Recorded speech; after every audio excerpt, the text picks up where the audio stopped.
मुंबई सहित पूरे देश में द कश्मीर फाइल्स को लेकर बवाल मचा हुआ है। भाजपा पूरी ताकत के साथ इस फिल्म को देश के सभी लोगों को दिखाना चाहती है, जिससे कश्मीर में कश्मीरी पंडितों के साथ हुए निर्मम हत्या और धर्म परिवर्तन जैसे असहनीय हालात और वहां की राजनीति को पूरा देश देखे और समझे। इसके अलावा देश की जनता को धारा 370 हटाना क्यों जरूरी था, इस बात को भी गहराई से जानने का मौका मिला है। इसी क्रम में भाजपा युवा नेता व शिव प्रताप प्रतिष्ठान के अध्यक्ष किरण सालुंखे के मार्गदर्शन में कांदिवली पूर्व ठाकुर सिनेमा में करीब 750 लोगों को एक साथ द कश्मीर फाइल्स फिल्म को दिखाया गया। इसका महज कारण यही है कि कश्मीर के हालात और कश्मीरी पंडितों पर हुए अत्याचार को लोग समझे।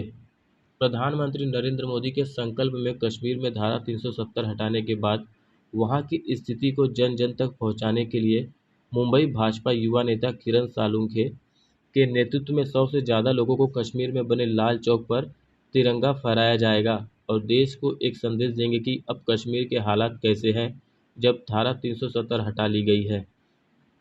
तो आइए सुनते हैं इस मौके पर बीजेपी नेता किरण सालुंखे ने और क्या कुछ कहा, ये आपको सुनाते हैं। कश्मीर का स्पेशल स्क्रीनिंग रखा है, कितने लोग आप फिल्म देखने वाले हैं और इसका उद्देश्य क्या बताइए। देखिए, आज 24 तारीख है, 24 मार्च, और कश्मीर फाइल्स का हमने पूरा थिएटर कश्मीर फाइल्स का शो के लिए हमने हमारे प्रभाग के कांदिवली ईस्ट के जितने भी जो हमारे लोग हैं उनके लिए पूरा थिएटर बुक किया है। ये फिल्म दिखाने का उद्देश्य ये है कि जो कश्मीर में जो कश्मीरी हिंदुओं पर जो अत्याचार हुआ वो दिखाने का मेन उद्देश्य था, ताकि लोगों को समझ आए कि कश्मीर में हिंदुओं के साथ में कितना बुरा अत्याचार व्यवहार हुआ था, जिससे आने वाली पीढ़ियों को भी समझ में आना चाहिए कि आगे किस तरह से सजग रहना चाहिए। भाजपा पूरे देश में लगातार स्क्रीनिंग कर रही है, लोगों की फिल्में दिखा रही है, लोगों से आह्वान कर रही है कि पुराने इतिहास को जानो और उसके बाद जो है जिस तरह से अत्याचार हुआ है, चाहे राजनीतिक दल के प्रभाव में हुआ या फिर ऐसे हुआ, उसको जानना बेहद जरूरी है, इसलिए कहा जा रहा है। आपकी मंशा क्या बताइए। वही लोगों को एक दिखाना चाहते हैं हम लोग कि कश्मीर में जिस तरह से मास एक्सोडस बोलते हैं, मास एक्सोडस ने इसको मास जेनोसाइड बोलते हैं, जिस प्रकार से सिर्फ हिंदुओं को इतने बुरी तरह से उनके ऊपर इतने बुरी तरह से और इतना अत्याचार करके उनको मार के निकाला गया है। ये 30 साल से कोई सरकार में किसी ने बताने के इतना धाड़स नहीं किया था। जो कश्मीर फाइल्स में जो एक्टर्स है, जो डायरेक्टर्स है, इन्होंने ये फिल्म के माध्यम से उनके ऊपर हुए अत्याचार को बताया और ये लोगों तक फैलाना चाहिए। इस उद्देश्य से हमने इस उद्देश्य से ही हमने लोगों को ये फ्री शो का आयोजन किया है।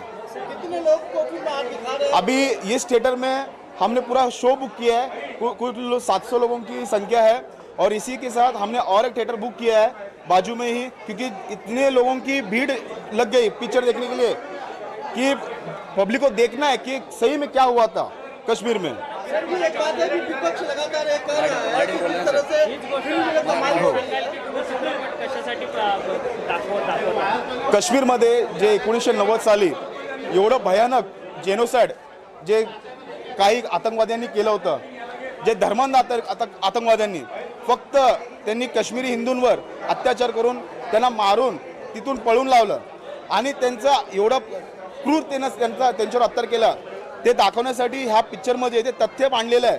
ते तथ्य लोकांसमोर यावं ह्या उद्देशाने आम्ही ह्या फिल्मचे स्क्रीनिंगचा शो आयोजित केलेला आहे, ताकि लोकांना कळू द्या की काश्मीरमध्ये नेमकं झालं काय होतं।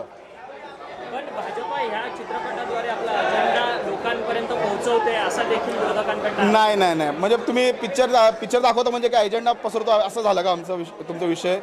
असं होत नाही ना, ही कला आहे आणि तिथं जे घडलेलं आहे तेच ह्या कलेच्या माध्यमातून लोकांच्या समोर येत आहे, म्हणजे त्याला पण तुम्ही चुकीचे ठरवणार जे 1990 साली घडलेलं आहे त्याला। किरण जी, एक सवाल है, विपक्ष ये कह रहा है कि जिस तरह से लगातार बीजेपी लोगों को फिल्में मुफ्त में दिखा रही है, उसकी कमाई से बीजेपी को चाहिए कि कश्मीर में जो लोग प्रभावित हुए उनका घर परिवार बसाए, उनके संसार जो उजड़े हैं उनको बसाए। क्या इस तरह की रणनीति आप लोग करने वाले हैं? देखिए, उसकी शुरुआत मुझे लगता है 2019 में जो 70 साल से हमारे दिलों में जो नासुर बन गया था, कलम 370 और 35A, उसके लिए हमारे देश के प्रधानमंत्री जी ने एक प्रकार से 370 हटाकर एक प्रकार से 370 हटाकर इस देश के जो जनता के दिलों में जो भावना थी उसको उद्विन निकाला है। और वहाँ पर जल्द ही जल्द मुझे लगता है जिस प्रकार से केंद्र सरकार काम कर रही है, महाराष्ट्र सरकार का तो बोल नहीं सकता क्योंकि ये सब मिली भगत है, पर केंद्र सरकार 100% मुझे लगता है कि सरकार के माध्यम से वहाँ पर कश्मीरी हिंदुओं का उन्हें पुनर्स्थापित करने में सहयोग करेगी। अजून देखील चित्रपट टॅक्स फ्री नाही.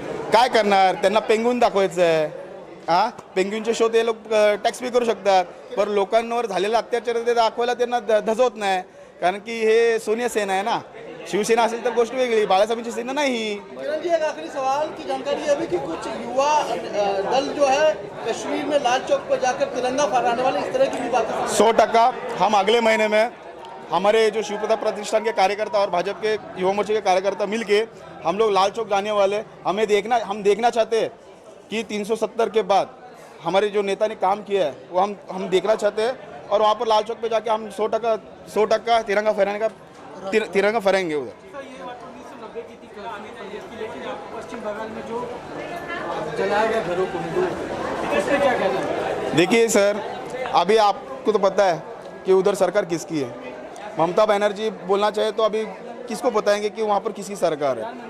हम चाहेंगे कि उधर वेस्ट बंगाल में, पश्चिम बंगाल में जिस प्रकार से हिंदुओं पे अत्याचार हो रहा है, कहीं वो कश्मीर की जैसी स्थिति ना आए, इसके लिए हम चाहेंगे, हम प्रधानमंत्री जी से मांग करेंगे कि वहाँ पर जल्द से जल्द राष्ट्रपति राजवट लगावे। मुंबई सहित पूरे देश में लगातार कश्मीर फिल्म को लेकर स्क्रीनिंग की जा रही है, फिल्में दिखाई जा रही है। आज भी जो है ठाकुर विलेज में इस तरह की व्यवस्था की गई। क्या उद्देश्य है और किस तरह से, कब तक इस तरह का लगातार लोगों को स्क्रीनिंग की जाएगी, दिखाया जाएगा? देखिए, जो कश्मीर फाइल्स, फिल्म का नाम कश्मीर फाइल्स है। ये फिल्म नहीं है बल्कि ये इतिहास है।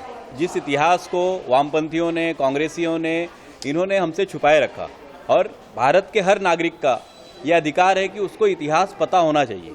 जिस तरह से कश्मीर में हिंदुओं के साथ अत्याचार हिंदुओं पर किया गया, जिस तरह से एक जेनोसाइड किया गया, और उस जेनोसाइड को मीडिया ने कभी भी जेनोसाइड के रूप में प्रस्तुत नहीं किया, क्योंकि तब प्राइवेट मीडिया हुआ नहीं करती थी, एक ही चैनल था। उस चैनल को जो मैनेज करता था, आप जानते होंगे कि मुफ्ती मोहम्मद सईद उस समय गृह मंत्री थे, फारूक अब्दुल्ला वहाँ पे मुख्यमंत्री थे। अगर केंद्र का गृह मंत्री भी वही चाहता है जो राज्य का मुख्यमंत्री चाह रहा है, तो इस तरह के नरसंहार होते हैं। और ये नरसंहार बाकायदा मुफ्ती मोहम्मद सईद और फारूक अब्दुल्ला के नेतृत्व में हुआ है। और आने वाले समय में अगर इस तरह की फिल्में, इस तरह से इतिहास लोगों के सामने आता रहा, तो आने वाले समय में इनके ऊपर मुकदमे भी चलाए जाएंगे।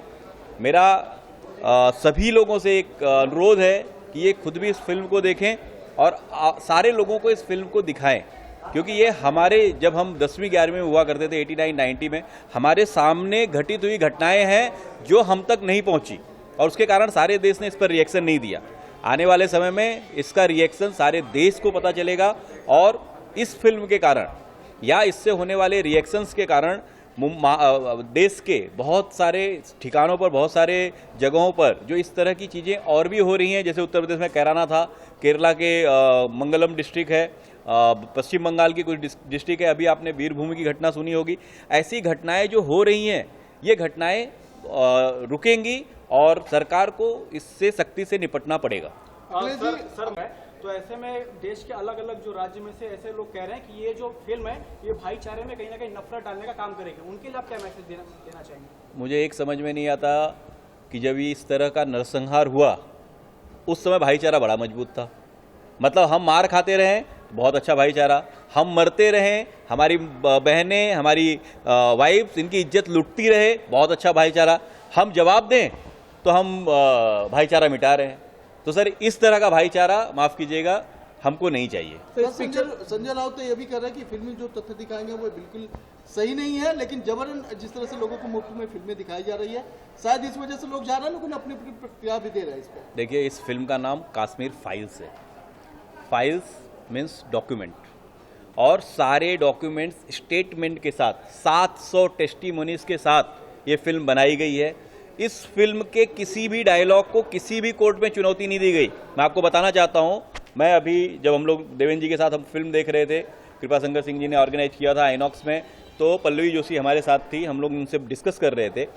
जितने भी इसके डायलॉग्स हैं, हर डायलॉग को बोलने वाले व्यक्ति से कंसेंट लिया गया है। और it's not a movie, it's a file, it's a document, it's a history. और आप ये समझ लीजिए कि जिस व्यक्ति को, जिस देश को, जिस राज्य को अपने इतिहास का पता नहीं होता है, उसका भविष्य अंधकारमय होता है। सर डॉक्यूमेंट्री में ये जो राइटर थे उन्होंने कहा कि सिर्फ 5% सत्य बताया गया इस पिक्चर में। किसने कहा ये? जो राइटर थे इस पिक्चर के, सर सिर्फ राइटर 5% सत्य बताया गया। बिल्कुल नहीं, ये इसमें 700 इंसिडेंट्स लिए गए हैं, 700 डायलॉग्स जो इंक्लूड किए गए हैं, वो सारे लोगों का कंसेंट लेके उनसे बात करके फिर ये चीज़ें दी गई हैं। अखिलेश जी, देश हर बार ये जानना चाहता है कि धारा 370 हटाने के बाद जो कश्मीर की स्थिति अब क्या है, वो अमन चैन बहाल हो गया है जो लोग चाहते थे? देखिए, मैं आपको बताना चाहूँगा कि जो लोग आज कश्मीर घूम रहे हैं, आप उनसे पूछिए कि कश्मीर की स्थिति क्या है। आप यकीन नहीं करेंगे, कश्मीर में डल लेक के पास जो मंदिर है, वहाँ पर पहले दिन में 100 से 125 लोग जाया करते थे। आज लगभग 40% टूरिस्ट वहाँ जा रहे हैं। आज मार्तंड सूर्य मंदिर के बारे में कोई नहीं जानता था। कश्मीर फाइल्स फिल्म आने के बाद मार्तंड सूर्य मंदिर के बारे में लोगों ने जाना है, और आने वाले समय में मार्तंड सूर्य मंदिर का जीर्णोद्धार होगा। और ये सारी घटनाएं इस फिल्म के कारण हो रही हैं। मैं बहुत शुक्रगुजार हूँ विवेक अग्निहोत्री जी का कि उन्होंने इस तरह की डॉक्यूमेंटेड फिल्म प्रोड्यूस करने की हिम्मत की और लोगों के सामने लाया। ठीक है, धन्यवाद।